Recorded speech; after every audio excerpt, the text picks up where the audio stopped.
Hello mga Inday! Welcome to my channel! Yeah.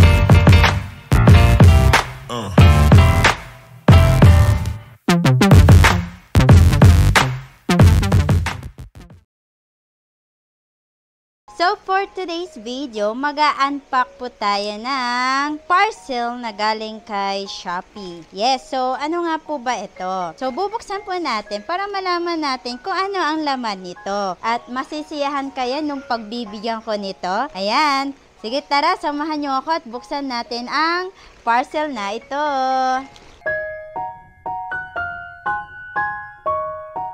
At ayan na nga po mga Inday, so nabuksan na natin ito at may kasamang, ayan, may kasamang P-pad. So ibig sabihin, dalawa pala yung na-order ko sa store na to. Ang store na to ay ang, teka, tignan natin. So wala pong nakalagay na store kung saan ito. Ayun nga, wala nga. Si buyer lang ang nakalagay dito.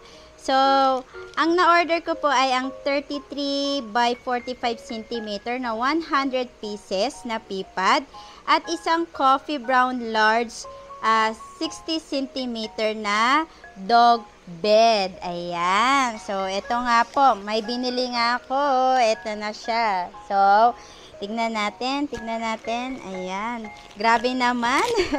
Habang nangyari dito, masyadong flat na flat.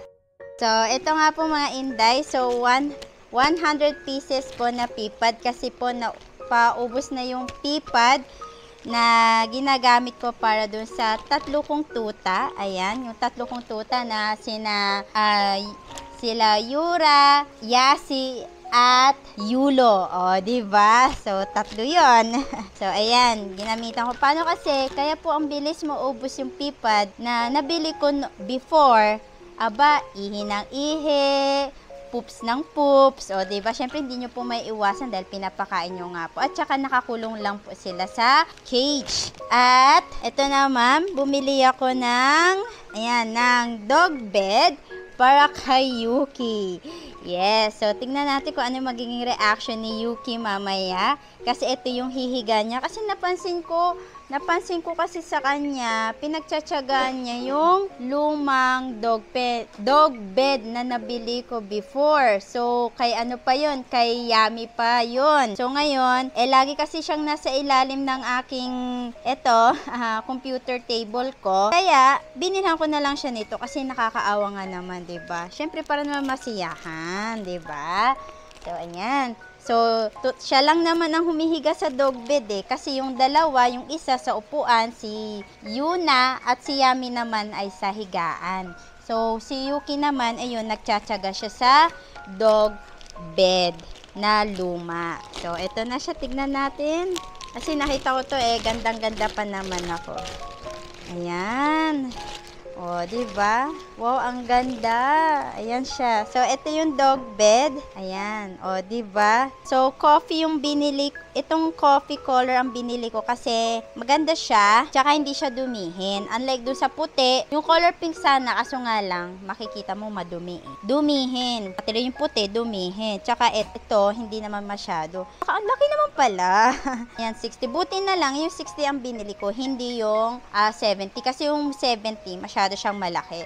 So, ito, 60 cm lang naman ito. Ayan. So, ayan, sana magustuhan ng aking dog. So, mga Inday, samahan nyo ako at tingnan natin kung ano ang magiging reaction ni Yuki pag dito siya humiga. Ayan, di ba? Sige, tara mga Inday, samahan nyo ako. So, ayan nga po mga Inday, nung nilapag ko dito yung dog bed, ayan, lumapit siya at trinatry niya ito. So, ayan nga po si Yuki, ayan. So, trinatry niya nang humiga dito. So, ito yung magiging bago niyang bed. Kasi talagang nakakaawa talaga yung nakakaawa talaga siya pag humiga siya dun sa lumang dog bed. Ayan, syempre, para sa mga dogs ko, bibilhan ko sila.